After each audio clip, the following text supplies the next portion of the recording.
ဒါဖျားတဲ့ကလာထိတွေ့မယ်ဆိုကျွန်တော်တို့အသက်တာပြောင်းလဲလားပြောင်းလဲလားကျွန်တော်တို့အသက်တာမှာဖျားတဲ့နေတာထိတွေ့မယ်ဆိုရင်ပြောင်းလဲမလားပြောင်းလဲဘူးလားဂရိမိတ်ဆိုရင်အသက်တာဖျားတဲ့ထိတွေ့လားပြန်ပြီးတော့စဉ်းစားရအောင်မိတ်ဆွေအသက်တာဟာဖျားတဲ့နဲ့ထိတွေ့နေပြီလားတကယ်လို့ဒါမိတ်ဆွေဟာဖျားတဲ့နဲ့ထိတွေ့မယ်ယေရှုခရစ်တော်နဲ့ထိတွေ့မယ်ဆိုရင်မိတ်ဆွေရဲ့အသက်တာဒီစရနေနဲ့ဝင်ငါမဲ့နှုတ်ကပတ်တော်ရဲ့ခေါင်းစဉ်ကတော့ how to profit from your problem ခမည်းရဲ့ပြဿနာတွေကနေအမြတ်ဘယ်လိုယူမလဲဆိုတဲ့ခေါင်းစဉ်ဖြစ်ပါတယ် how to profit from your problem ခမည်းရဲ့ပြဿနာတွေကနေအမြတ်ဘယ်လိုယူမလဲဆိုတဲ့ခေါင်းစဉ်လေးနဲ့ဝင်ငါသွားမှာဖြစ်ပါတယ်ရှင်ယာကုပ်ဩဝါဒစာခန်းကြီး1အငယ်1ကနေ6ထိဆရာပြောပါမယ်။ဘုရားသခင်နဲ့အရှင်ယေရှုခရစ်၏ကျော်ကယာကုပ်သည်အရရတို့၌သိပြသော12ပါးသောအမျိုးတို့ကိုမေတ္တာဖြင့်ကြားလိုက်ပါ၏။ငါသည်အကိုတို့တင်တို့၏ယုံကြည်ခြင်းကိုစစ်ကြောစုံစမ်းခြင်းအရာသည်တိခံခြင်းကိုပွားများစေတတ်သည်ဟုတိမလျက်အချွတ်ချွတ်အပြားပြားစုံစမ်းနောက်ဆက်ခြင်းနှင့်တွေ့ကြုံသောအခါဝမ်းမြောက်စရာအကြောင်းတသက်ဖြစ်သည်ဟုမှတ်ကြတော့တင်တို့သည်အလင်းမချော့တဲ့ပဲစစ်ဆက်စုံနေမိအကြောင်းတိခံခြင်းစိတ်သည်အကုန်အစင်ပြုပါစေတင်တို့ဒီနေ့ဆိုတယောက်တော်သူဒီပညာကိုလိုလင်ခဲ့ရဲ့ပြည့်ခြင်းကိုပြုတော်မူပဲခတ်တဲ့တော်သူတို့အားစေတနာစိတ်နဲ့ပြေတနာတော်မူသောဘုရားသခင်ကိုတောင်းစေတောင်းလေရလိမ့်မည်တို့ရတဲ့တွေ့တော်ခြင်းမရှိပဲယုံကြည်သောစိတ်နဲ့တောင်းရမည်တွေ့တော်ခြင်းရှိသောသူမိဒီကလေခတ်၍လှုပ်ရှားတတ်သောလှိုင်းတဘိုးနဲ့ယူ၏ဒီနှုတ်ကပတ်တော်ကိုကြားနာရသူတိုင်းကိုဖျားထွေကောင်းချီးပေးပါစေဒီအချက်လေးတွေကိုကျွန်တော်တို့ကြည့်တဲ့အခါမှာရှင်ယာကုပ်မိသားစုရဲ့ပြဿနာလေးတွေကိုကျွန်တော်တို့တွေ့ရမှာဖြစ်ပါတယ်ရှင်ယာကုပ်ရဲ့ပြဿနာကဘာလဲဆိုရင်မေတော်မာရိနဲ့ယောသနဲ့မွေးတဲ့ကလေးတွေဖြစ်ပါယေရှုခရစ်တော်ဟာအကိုအကြီးဆုံးဖြစ်ပြီးတော့ယေရှုခရစ်တော်ဟာတန်ရှင်းသောဝိညာဉ်တော်နဲ့မွေးတဲ့သူဖြစ်ပါတန်ရှင်းသောဝိညာဉ်တော်နဲ့မွေးတဲ့ယေရှုခရစ်တော်ပြီးတဲ့နောက်မှာယောသနဲ့မာရိကျွန်တော်တို့လူသားချင်းချင်းကျွန်တော်တို့ဇာတိအချင်းချင်းဆက်ဆက်ပြီးတော့ဝေးလာတဲ့သားသမီး၄ယောက်ရှိပါတယ်။အဲ့ဒါကယာကုပ်ဖြစ်ပါတယ်။နောက်ယူဒဖြစ်တယ်။ရှီမုန်ဖြစ်တယ်။ယောသေဖြစ်တယ်။နောက်၅ယောက်ရှိတယ်။နောက်အမျိုးသမီး၁ယောက်ရှိတယ်။ဘယ်လို၅ယောက်ဒီယာကုပ်တို့ရဲ့အိမ်ထောင်စုကိုကြည့်တဲ့အခါမှာယောသနဲ့မာရိရဲ့အိမ်ထောင်စုကိုကြည့်တဲ့အခါမှာလူနှမျိုးနှစ်စားတွေ့ရတော့တွေ့ရတယ်။တစ်မျိုးကဘာလဲလို့ပြောရင်တန်ရှင်းသောဝိညာဉ်တော်နဲ့မွေးတဲ့ယေရှုခရစ်တော်တစ်ဖက်ကပြန်ပြီးတော့ကြည့်ရင်ဇာတိနဲ့ဝင်တဲ့ယာကုပ်တို့ညီအမမောင်တော်မ9ယောက်အိမ်ထောင်မိသားစုမှာဘုရားသခင်၌မွေးဖွားတော်သူနဲ့ဇာတိရမွေးဖွားတော်သူဆိုပြီးတော့ဒီရှင်ယာကုပ်တို့မာရိယောသတို့အိမ်ထောင်တွေ့ရဖြစ်ပါတယ်။ဒါနဲ့ကျွန်တော်တို့ရဲ့အိမ်ထောင်ကိုပြန်ပြီးတော့ကြည့်ပါခင်ဗျားတို့ရဲ့အိမ်ထောင်ကိုကြည့်ပါ။ယေရှုခရစ်တော်ကိုစိတ်နှလုံးအကျဉ်းမဲ့ယုံကြည်ပြီးတော့ယေရှုခရစ်တော်နဲ့ထိတွေ့ပြီးတော့ပြောင်းလဲတဲ့သားသမီးတွေရှိတယ်လို့မပြောင်းလဲတဲ့သားသမီးတွေရှိပါတယ်။ကိုယ့်ရဲ့မိသားစုမှာပြင်တဲ့ယ ယေရှုခရစ်တော်ကိုစိတ်နှလုံးအကျဉ်းမဲ့ယုံကြည်ပြီးတော့ပြောင်းလဲတဲ့သားသမီးတွေရှိတယ်လို့မပြောင်းလဲတဲ့သားသမီးတွေရှိတယ်။ဘယ်နည်းဆွေကိုမြင်ချင်တယ်။ခမည်းရဲ့မိသားစုထဲမှာခမည်းကယေရှုခရစ်တော်အားဖြင့်ပြောင်းလဲတဲ့သားသမီးတွေကြာမမဟုတ်ရင်ယုံတော့ယုံပြီးတော့မပြောင်းလဲတဲ့သားသမီးလားဆိုတာကိုဒီနေ့ကျွန်တော်တို့ပြန်လည်ပြီးတော့ဆန်းစစ်ဖို့ကျွန်တော်တို့ရဲ့အသက်တာကိုဒီလိုဆန်းစစ်ပါပဲဖယားတခင်နဲ့ကြီးပွားတိုးတက်တဲ့ပြဿနာတွေကနေအမြတ်ရတဲ့သားသမီးတွေဖြစ်မယ်လို့ဆရာတွေဝင်လာလို့ပါတယ်ဒီအကြောင်းချက်ရာတွေကိုကြည့်တဲ့အခါတမန်တော်ရှင်ယာကုပ်ကသူနဲ့ပြဿနာရှိတယ်ဘယ်လိုပြဿနာလဲဆိုယေရှုခရစ်တော်ကိုသူဖယားသားအနေနဲ့တော့မယုံယေရှုခရစ်တော်ကိုဘုရားသားသမီးနဲ့အရင်နေနဲ့မယုံဘူးယေရှုခရစ်တော်ဟာသူ့အမေမွေးနဲ့သူ့ရဲ့အကိုဖြစ်တယ်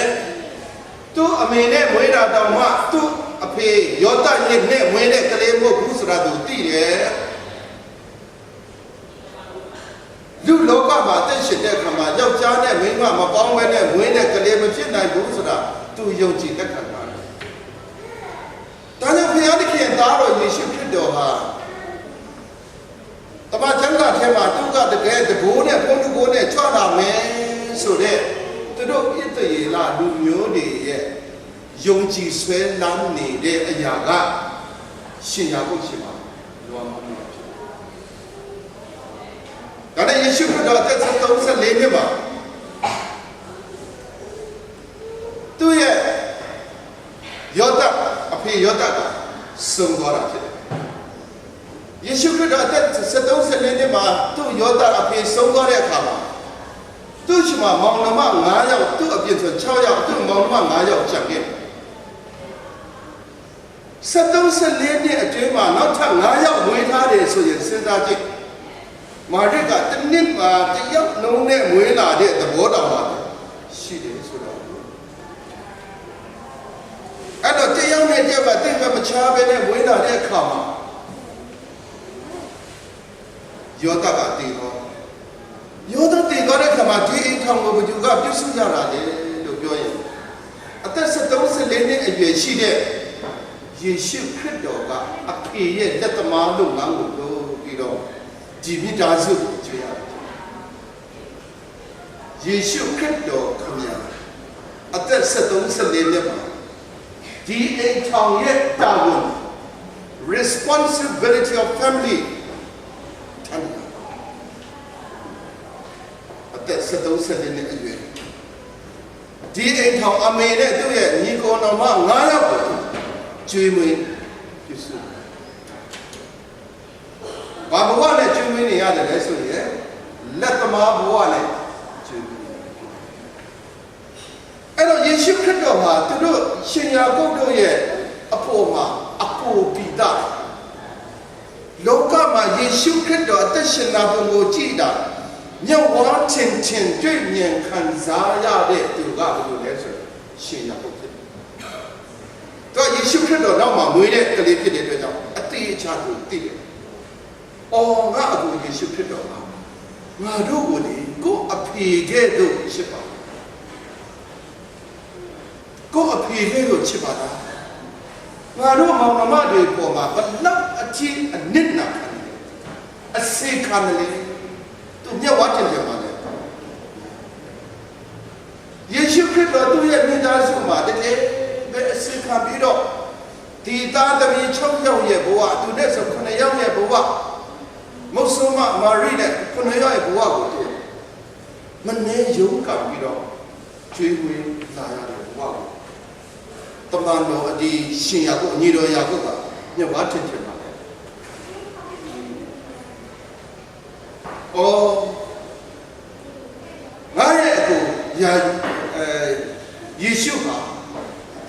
ငါရဲ့အကိုယေရှုဟာငါတို့မောင်နှမတွေမိသားစုတွေမှာအကောင်းဆုံးပုံမှန်ပြပြီးတော့အကောင်းဆုံးငါတို့အစေခံရပါဒီလက်ကောင်းတဲ့အကိုကဘာလောကကြီးထဲမှာသူတွေ့ ဒီလောက်ပုံစံကောင်းတဲ့အကိုဟာဒီလောကမှာ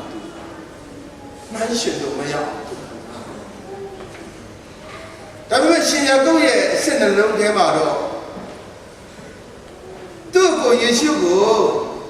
ဖခင်သခင်ရဲ့သားတော်အဖြစ်နဲ့သူလုံးဝမယုံဘူးအဲ့ဒီမယုံရခြင်းဟာသူ့ရဲ့ပါလေ problem သူ့ရဲ့ပြဿနာဖြစ်တယ်သူ့ရဲ့ပြဿနာရှိတယ်ထိုင်းလို့ဆိုမိဘန်းမှာပေါ့နော်မိဘန်းမှာသူရှိမှာပါလေပြဿနာရှိတယ်ဒီလိုပြဿနာရှိတယ်သူစိတ်မကောင်းဘူးသူနေနဲ့ယေရှုခရစ်တော်ပေါ်တန်ရရှိတယ်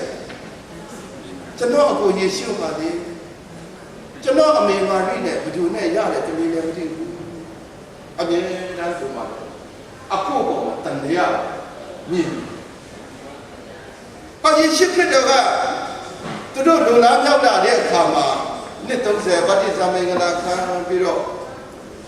3နှစ်3မိုးဘုရားသခင်ရဲ့အေးမင်အေလိတာနာကိုလုပ်တယ်ယောဂမျိုးဖြစ်တဲ့လူတွေကိုပျောက်ကင်းစေတယ်ဘုရားသခင်ရဲ့နမိတ်လက္ခဏာအမျိုးမျိုးကိုပြတယ်ရှင်ယာကုပ်ဒါပေမဲ့ဘုရားသခင်ရဲ့တာလို့သူပါလေ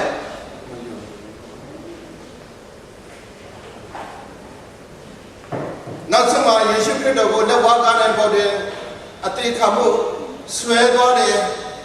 သူလည်းလိုက်သွားတာပဲအဲဒီပေါ်မှာလက်ဝါးကားနဲ့ပေါ်မှာသူ့ကိုတန်မိုးနဲ့ရိုက်ပြီးတော့ချစ်ဆွဲထားတယ်ရှင်ယာကုပ်ရှိတယ်သူ့အမေနဲ့ယာကုပ်ကသူ့အကိုကိုကြည့်ပြီးတော့ညည်းညည်းချ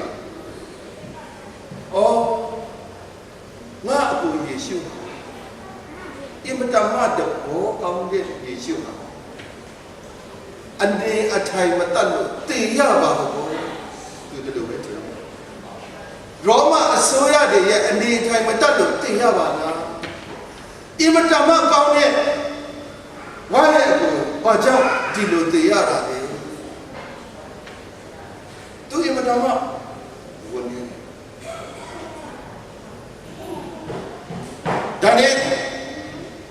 အရိမတဲမြို့သားယောသကယေရှုခရစ်တော်ရဲ့အလောင်းကိုယူပြီးတော့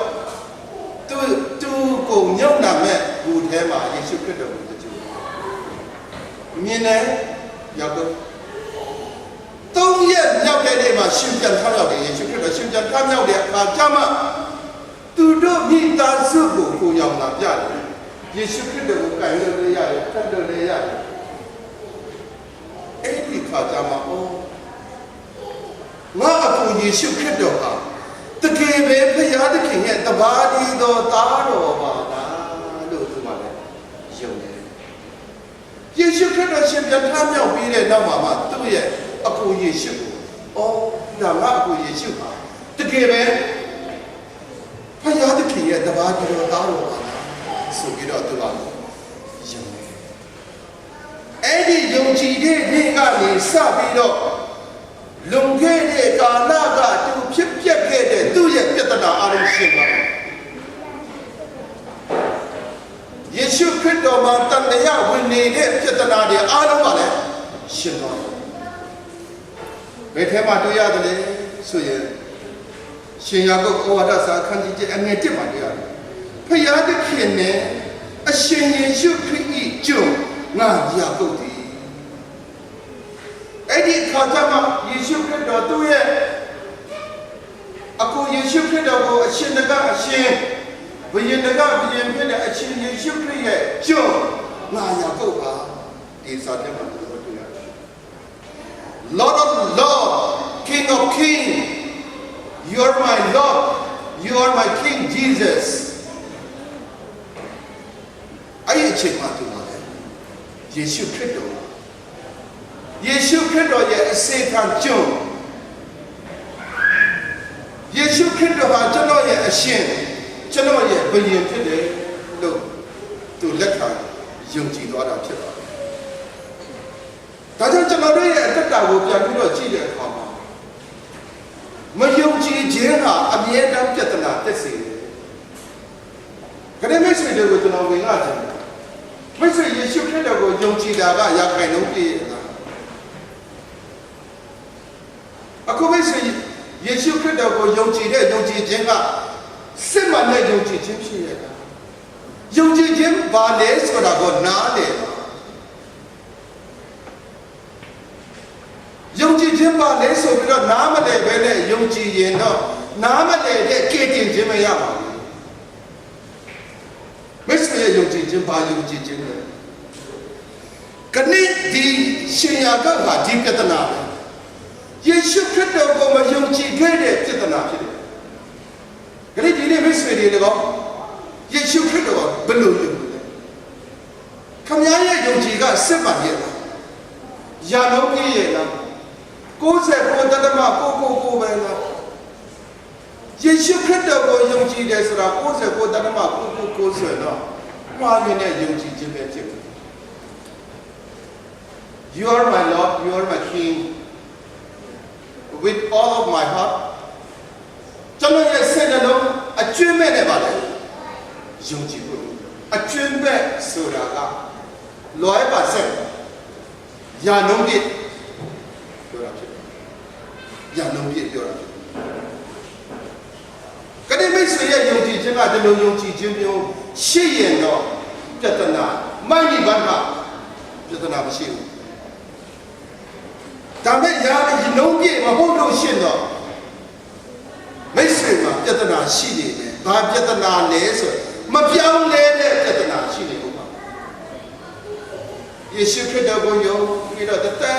လုံးယုံပြီးတော့မပြောင်းလဲပဲနဲ့ပြည့်ရဖြစ်တယ်ဝန်းနေဖို့ကောင်းတယ်အင်မတန်ဝန်းနေဖို့ကောင်းတယ်မပြောင်းလဲတဲ့ခရိယာတွေဟာယေရှုခရစ်တော်ပေါ်မှာပြဿနာရှိနေလို့ပဲအဲ့ဒီယုံကြည်ခြင်းပြဿနာရှိနေလို့ဒါကြောင့်ယုံကြည်ခြင်းဒီရှင်ယာကောဝါဒတာအခန်းကြီး1အခန်းကြီး1က fake test လို့ယုံကြည်ခြင်းကိုစံတတ်တာဖြစ်တယ်ကျွန်တော်တို့ Bible Study Bible ထဲမှာဒီ Thompson Revell Change Study Bible ထဲမှာရှင်ယာကောအခန်းကြီး1က fake test လုပ်တာဖြစ်တယ်ကျွန်တော်တို့ရဲ့ယုံကြည်ခြင်းကိုစံတတ်တာဖြစ်တယ်ခဏရှင်ယာကောကဒီလိုကြောင့်ပြဿနာပါလေဖြစ်တယ်စစ်မှန်စွာမယုံကြည်ခဲ့တဲ့အကြောင်းသူ့ရှိမှပြဿနာရှိခဲ့တာဖြစ်တယ်ခဏမိတ်ဆွေမှာပေါ့ဒီလိုပြဿနာရှိတယ်ခမယေရှုခရစ်တော်ကိုယုံကြည်တယ်ဆိုတာလေအတိတရားတစ်ခုနဲ့ပဲယုံတယ်ခမမိတ်ဆွေယေရှုခရစ်တော်ကိုယုံကြည်တယ်ဆိုတာက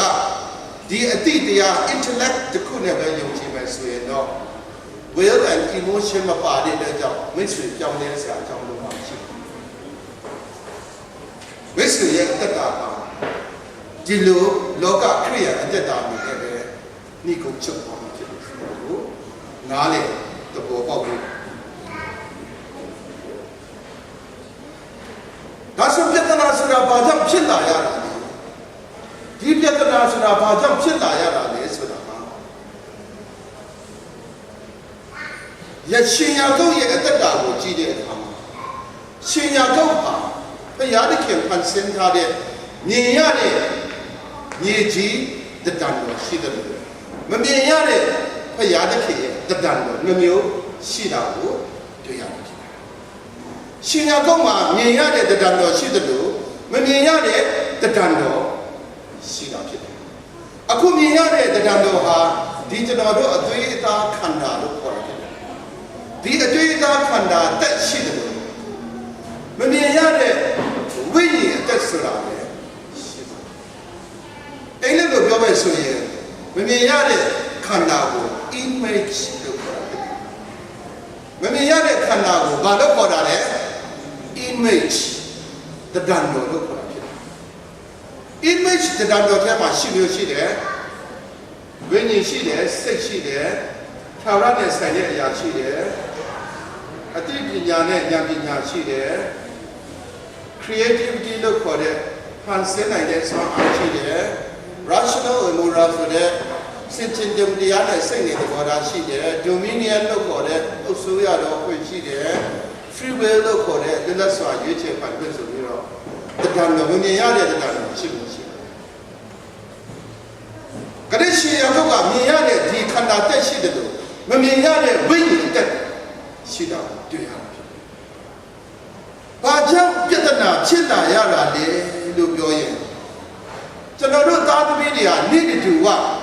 Dilo Adena Kana, that she go. Sayade, Tawade, Buya. Sabo Dabu, Shayade, Puyade, Luga. Dikana, that she go to Bentonado, the Zagman needed to what? Shapu Satonia. Dilo Sadamia, a chima.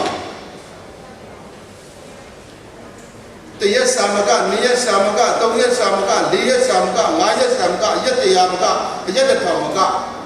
a dread Shajan Ladi Suya. Jetanaja. Payadic, the yes, if you're a general, the towns are, the things are, the Shadia Kama. Lumia, Chini, Kaimi, Nova, Doda, Mova, Manane. Needed you what the Shindi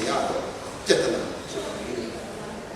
Deep Yetanaha. Nation Chodea de Petana, National Road, 20 de Pingo 20 de Pingo. I take him as she did, you know, do yet. Mamia, Payadaki, the Dando,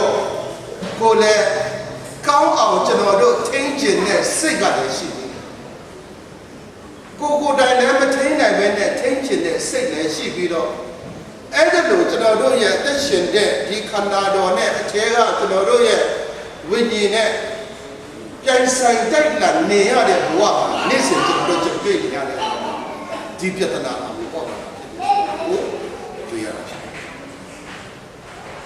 Kajam, do you look at the honey? Need I do ya? Mati Machin ya. Kajam, to know. A pit the Yaya Oma, Tonia. Yeshu Kidoha, a pit the Yahu, chips a bit of. Yeshu Kidoha, a pit the Yawa, Pidawu, Kebu, and now. A pit the Yasoda, Pianiki, no about the kid. Yeshu Kido there, Kizum Zebu, Lana Kid, Chepo, Lana. Eddie, a pit the Yaraba, Sade, Navy, Ika Mamale. Sunday evening, Ika Mantiame, so that Piani and Sagado, Tado, Chepo, Nana. Tadam Tanono yet. Luda Wama, Nizen, Nemia, Dikanateka, the Nija, Tanoba. Eddie, the Jendea, so they appear the Yaha. Tano attention need the Eddie, the Yaha, Tony, Sudan, Nade, the Boba. And I don't know how to get the Yawa in Tony. The Pekale, a 3 hours to know what I take. How local Yadilla let to know the signal what I take. Anything was Sana let to know what you would take Jama. The nature of the Yada, the meditation. Deep yet enough. Deep yet enough. Deep yet enough. But do Mama. On the name of that, the other issue. A yard kid. Deeper than that, but you got Sarah, so deeper than that, yes, she never do this. Deeper than that, what she never deeper than that, what you don't put that fish here, Shindy, Yodi, Shindy, Yodi. I know. Number 10, the problems are inevitable. Jatana Sura, Malay, Shaw, Nade. Jatana Sura, Pedoma, Shaw, Miao. Kanijana needs in need to what you told me, Yade Jatana, Shaw, Yade, Louis, Eddie Machide Jama, Janodoga, attention Niade, Sulago. Me with Tamu Janado. Jatanana, a great chin, so there you got a Luti. သေးတယ်အလောင်းတွေမှာပြဿနာရှိတယ်မတည်တည်၍ကတ္တဘာလုံးတော့ပါလေပြဿနာရှိတယ်ပြဿနာဟာလေခင်ဗျားတို့ကျွန်တော်တို့ရှိမှာအမြဲတမ်းပါလေအသေးသားပြဿနာမဟုတ်ရင်ခန္ဓာပြဿနာမဟုတ်ရင်စိတ်ပြဿနာမဟုတ်ရင်ဝိညာဉ်ပြဿနာ၃မျိုးအမြဲတမ်းကျွန်တော်တို့ပါလေခံစားနေတာဖြစ်ပြီးဆိုတော့ဟုတ်နားတယ်သဘောပေါက်ဖို့ဒီပြဿနာရဲ့ပိုင်ရှင်ကဘာလို့ဒီနေ့ကျွန်တော်ဒီပြဿနာရဲ့ပိုင်ရှင်ကခင်ဗျားတို့ဒီပြဿနာထဲကနေလွတ်မြောက်နိုင်ဖို့ဘုရားသခင်ကိုယုံကြည်ကိုးစားဖို့စိတ်နဲ့လုံးချင်းနဲ့ယုံကြည်ကိုးစားပြဿနာထဲကနေချွေးပြဿနာကိုဖြတ်တန်းနိုင်တော့ဆောင်အပြတ်ပြပါလားနံပါတ်1အချက်ကပါလဲဆို problems are unpredictable ပြဿနာဆိုတာကြိုတင်မှန်းဆထားလို့မရဘူးခင်ဗျားမှာရှိတဲ့ပြဿနာကျွန်တော်မှာရှိတဲ့ပြဿနာသူ့မှာရှိတဲ့ကျွန်တော်မှာရှိတဲ့ပြဿနာကြိုတင်မှန်းဆလို့မရဘဲနဲ့ဝင်လာတာဖြစ်တယ်အင်မတန်မှချစ်ပါတယ်ဆိုတဲ့ဇနီးတယ်အင်မတန်မှချစ်ပါတယ်ဆိုတဲ့ခင်ပွန်းတယ်ခဏကအကောင့်ကြီးရိတ်ဆိုပါလေ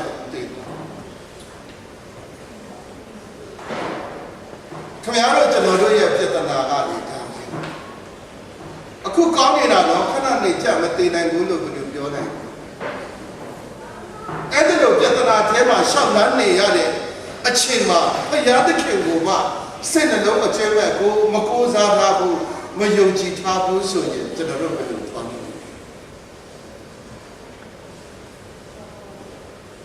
ပြဿနာဆိုတာကကျွန်တော်တို့မျိုးမှစလို့မရဘဲနဲ့လာတတ်တယ်လာရင်လည်းပဲတစ်ခုတည်းပဲတော့မှမလာဘူးတဲ့ Misfortune is never come alone ကံမကောင်းတဲ့အရာတွေကနေတဲ့တစ်ခုတည်းပဲတော့မှပါလေမလာဘူးတဲ့အမလေးဖျားနာပါတယ်လို့ပြောမှပတ်စံကိုမရှိတာပိုက်ဆံမရှိပါဘူးလို့ပြောတယ်အကျွေးတောင်းတဲ့လူလေရောက်လာပြီးတယ်ဘယ်လိုလုပ်ဖျားနေပါတယ်ဆေးရုံသွားရမယ်ပိုက်ဆံမရှိပါဘူးလို့စိတ်ကူနေတဲ့အချိန်မှာပဲခမည်းတော်နေ့ကကျွန်တော်ရှိသွားတဲ့ပိုက်ဆံပြန်ပေးပါဦးဘယ်လိုလုပ်မလဲပြဿနာဆိုတာလာခဲ့ရင်တခုတည်းဘယ်တော့မှပါလဲမလာဘူးမရှိဒီလိုမလာတဲ့ပြဿနာကိုမိတ်ဆွေဘယ်လိုဖြေရှင်းမိတ်ဆွေဟာမိတ်ဆွေတောက်ခံပြည့်ဖြေရှင်းတည်သွားနိုင်တယ်။နှမဟုတ်ယူသွားနိုင်တယ်။တချို့ကလည်းမခံနိုင်လို့တိုက်ပေါ်ကလည်းခုန်ချတယ်ဒီယူတရားတွေခဏခဏဖြစ်တယ်။တကယ်တော့တကယ်တထေးတွေ1990ခုနှစ်ကျွန်တော်ဒီဘန်ကောက်ဘာတမဦးဆုံးရောက်တဲ့အချိန်မှာတထေးကတိုက်ပေါ်ကလည်းပြုတ်ကျပြီးတော့ခုန်ချတယ်။ဒီမှာစီးပွားရေးကတ်ဆက်တဲ့နှစ်ဖြစ်တယ်90နဲ့9မှာကျွန်တော်လာတော့တော်တော်များများစူပါမားကတ်တွေကအပေါင်ဖြစ်နေတယ်အဲ့ဒီတကတကယ်တထွေးတွေကတိုက်ပေါ်ကနေပါလေခုန်ချပြီးတော့တည်နေနေပြဿနာဖြေရှင်းလို့မရတဲ့အဆုံးမှာကိုယ့်ကိုယ်ပါလေဆူစား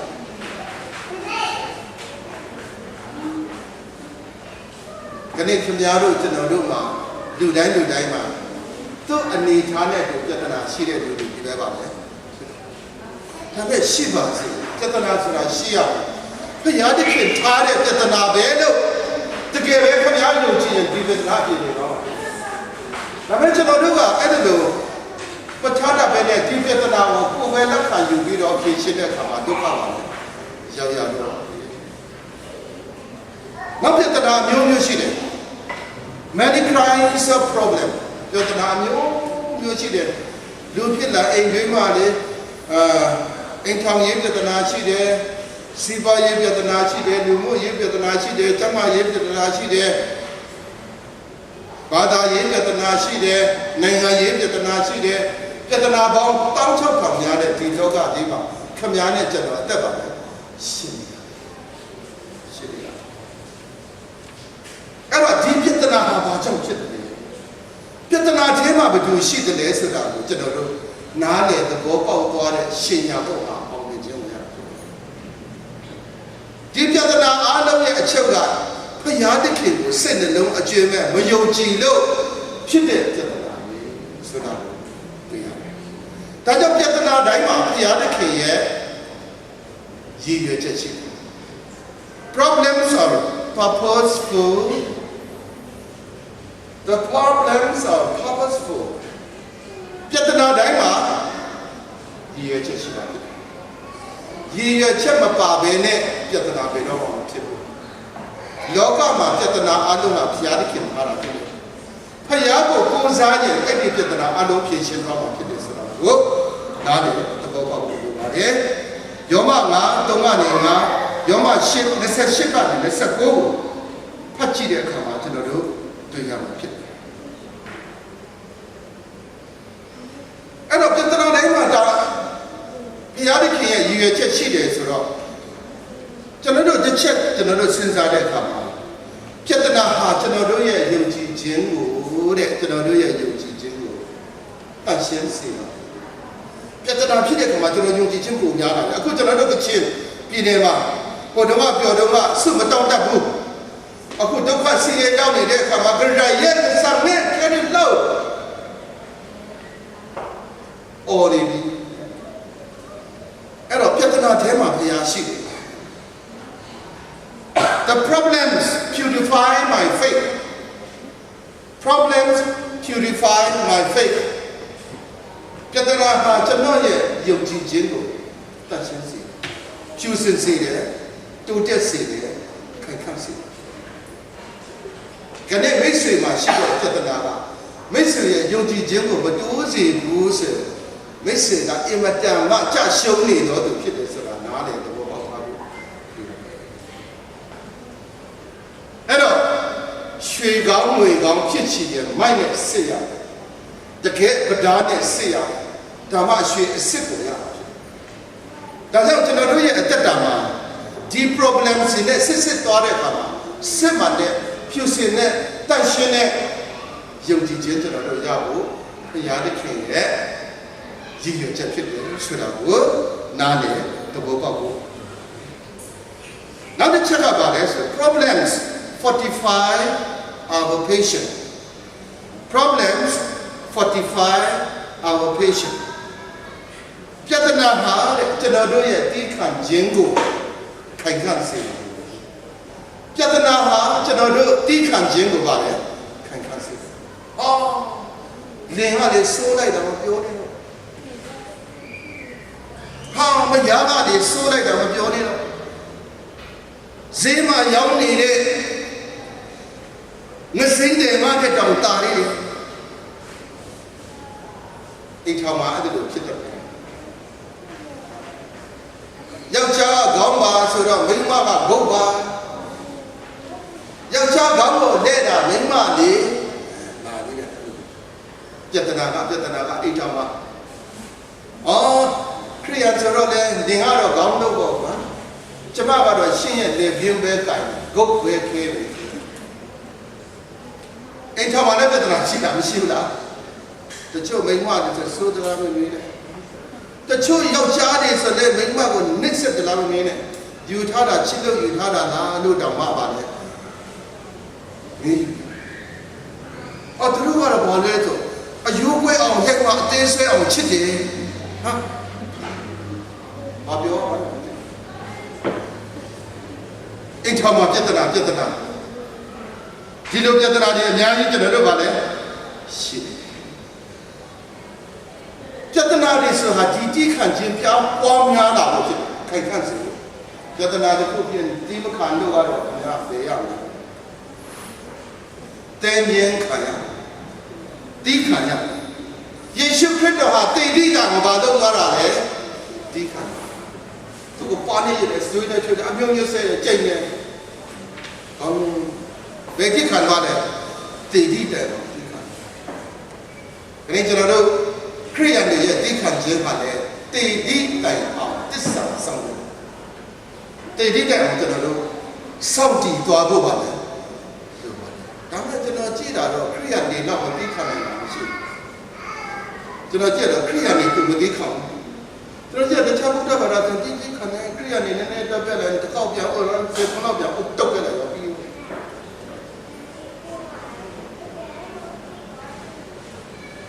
လူများကတခုပဲပြောတယ်ကိုကစိတ်ခွတ်တောင်ပြန်ပြီးတော့ပါလေ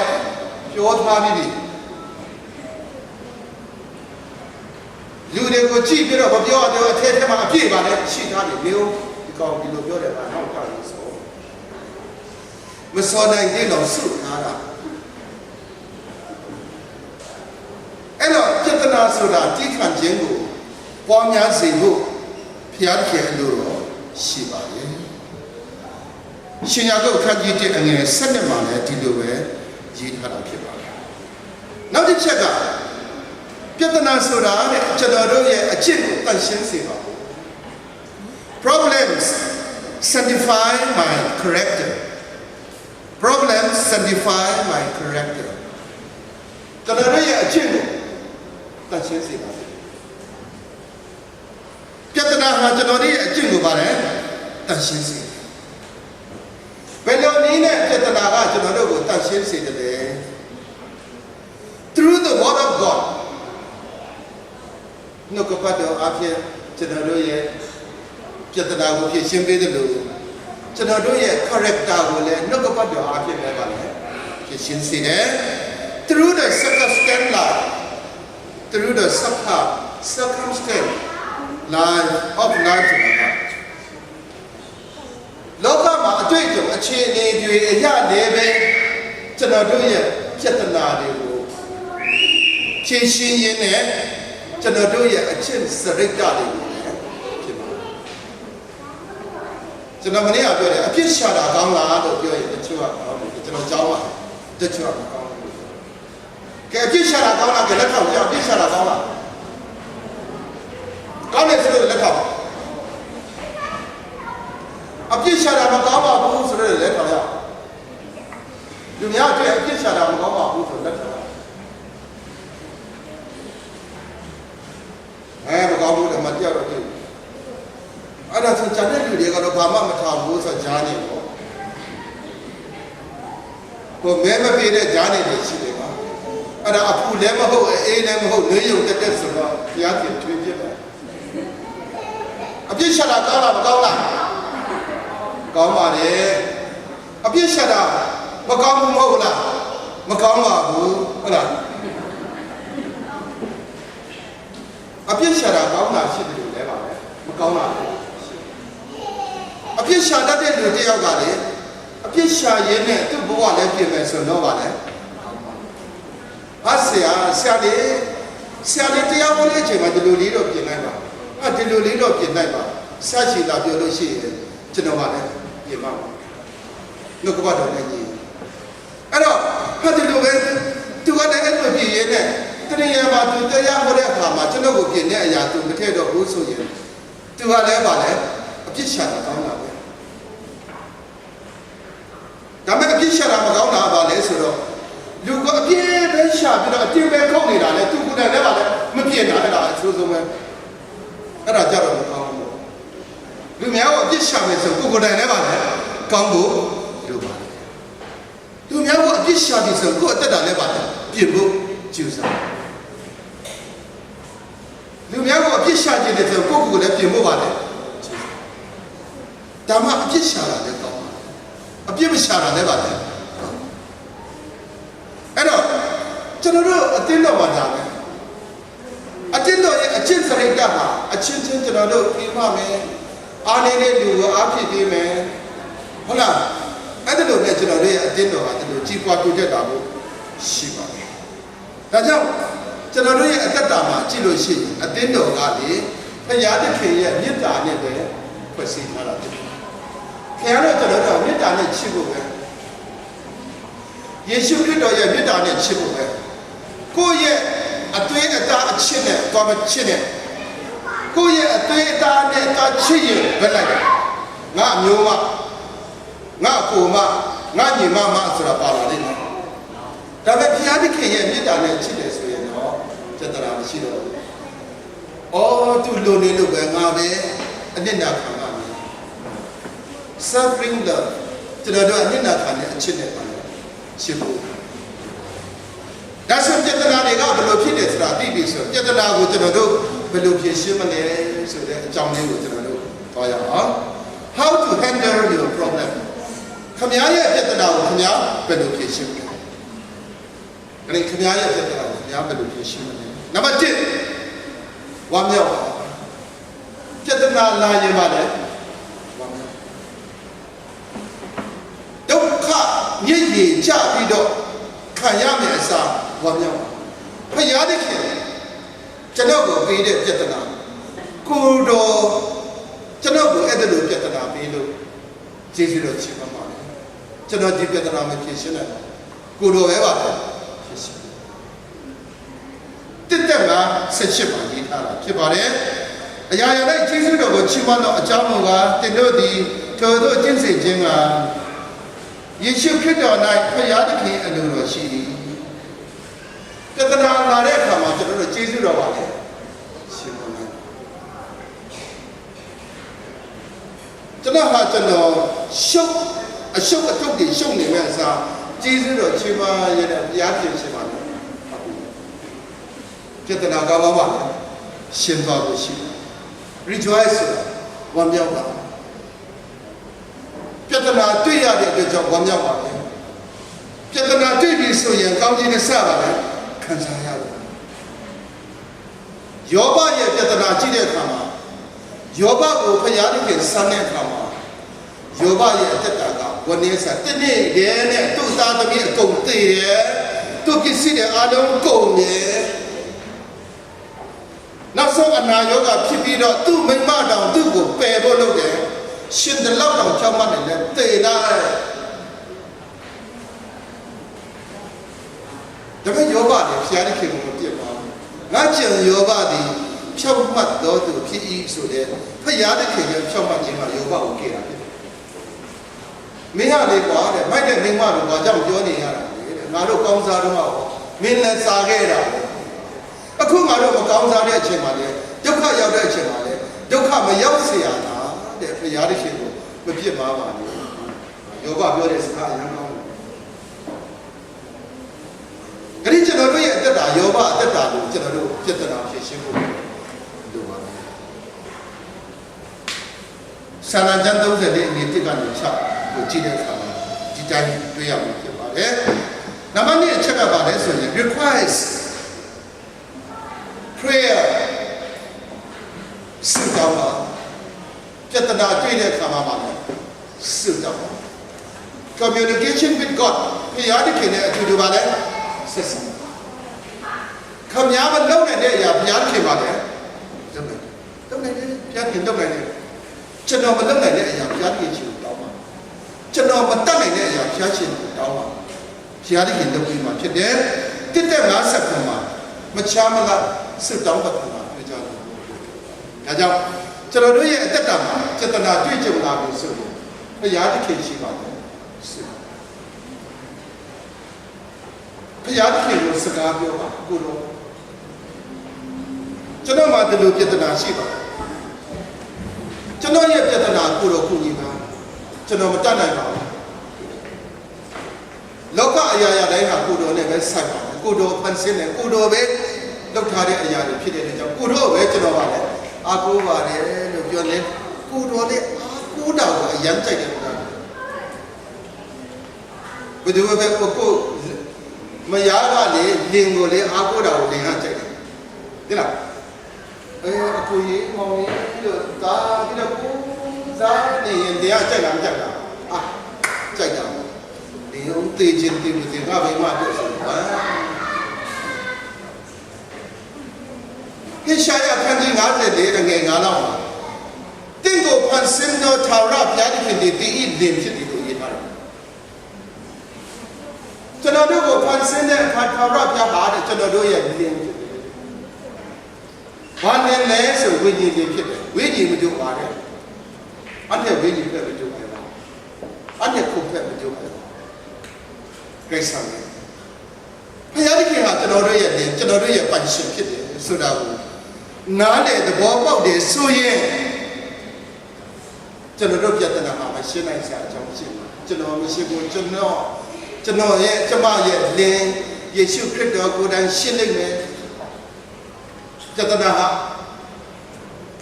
တင်မြင့်ရဲ့ရိတ်တော်မူသောတန့်ခဲလိုက်လျှောက်တော်ရတော်လည်းဘေးအန္တရာယ်ကိုအကြောက်ပါအကြောင်းမူကားကိုတော်သည်ကျွန်ုပ်နဲ့အတူရှိတော်မူသည်ဖြစ်၍ဒါဝိဒ်ကြည့်တယ်ဖခင်သခင်ကကျွန်တော်နဲ့အတူရှိနေတဲ့အတွက်ကြောင့်ဒီပြဿနာကိုကျွန်တော်ပါလဲမချောက်ပါဘူးတဲ့တင်မြင့်ရဲ့ရိတ်တော်မူသောကြိုက်တဲ့ပါရှောက်လေဂယုမဆက်ဘူးဝိတ္တဂယုဘုရားသခင်ဒီလိုပဲပါလေကိုကြည့်ပါလေနောက်ဆုံးပါလေဆို relax in Christ ယေရှုခရစ်တော်၌အနာယူပါကျွန်တော်တို့ကအနာမမယူတတ်တာတစ်ချိန်လုံးပြင်ပါနေတာပဲအိုးကြောင်းမာနဲ့အိုးအိမ်မာနဲ့အိုးဆက်ယုံမာနဲ့အလုပ်များကျွန်တော်တို့အလုပ်များတာမရှိပါဘူးနားတဲ့အချိန်ကိုမရှိဘူးနားတဲ့အချိန်မရှိတော့ခန္ဓာလည်းပြည့်စည်တယ်ဒါလိုအလုပ်များတဲ့အခါမှာဘုရားသခင်နဲ့အချိန်မယူတဲ့ဝိညာဉ်လည်းပြည့်စည်တယ်ခဏ 21st century ကနံပါတ်1ကဘာရင်ပြည့်စည်တယ်လဲဆိုဘုရားသခင်နဲ့ဆက်ဆံတာပြတ်ွယ်သွားတဲ့ကြောင့်ဝိညာဉ်ပြည့်စည် 21st century ရဲ့ disease latest disease ကဝိညာဉ်ရေးရာပြတ်တောက်ခြင်းဝိညာဉ်ရေးရာပြတ်ဆဲခြင်းဆိုတာဖြစ်တယ်ဘယ်သူနဲ့ပြတ်ဆဲသွားတာလဲဘုရားအချိန်မရတယ်ကိုရောအချိန်မရတော့လား sorry I'm very busy sorry oh Lord sorry I'm very busy ကျွန်တော်အချိန်အများကြီးလုပ်များလို့ပါကိုရောဆုလက္ခဏာပဲတောင်းရစေနော်တောင်းရင်တောင်းအိမ်ငိုက်နေတယ်တောင်းရင်အိပ်ပျော်သွားတယ်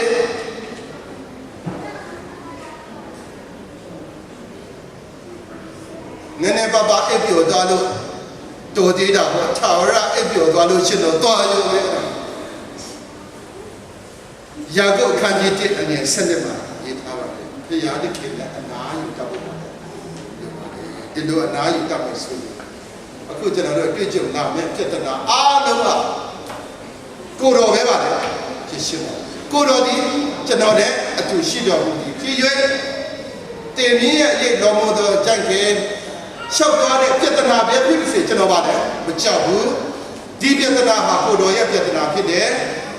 ဒါကြောင့်လောကမှာပြဿနာမျိုးစုံရှိပေမဲ့ကျွန်တော်တို့ရဲ့ပြဿနာကိုဖြေရှင်းပေးနိုင်တဲ့သူကဘာလို့လဲဆိုတာကိုစိတ်ထဲမှာကျွန်တော်တို့တကယ်ပဲယုံကြည်စိတ်ချရင်နဲ့ဒီကျွန်တော်တို့ယေရှုခရစ်တော်လက်ဝါးပါနိုင်ပေါ်တဲ့အသေးခံပြီးတော့ကျွန်တော်တို့အတွက်သူကိုယ်တိုင်ကအမျက်တော်ခွက်ဖလားကိုတောက်ပြီးတော့ကျွန်တော်တို့ကယေရှုတော်ခွက်ဖလားကိုတောက်ဖို့ကျွန်တော်တို့ရဲ့စိတ်နှလုံးကိုပြင်ဆင်ကြပါစို့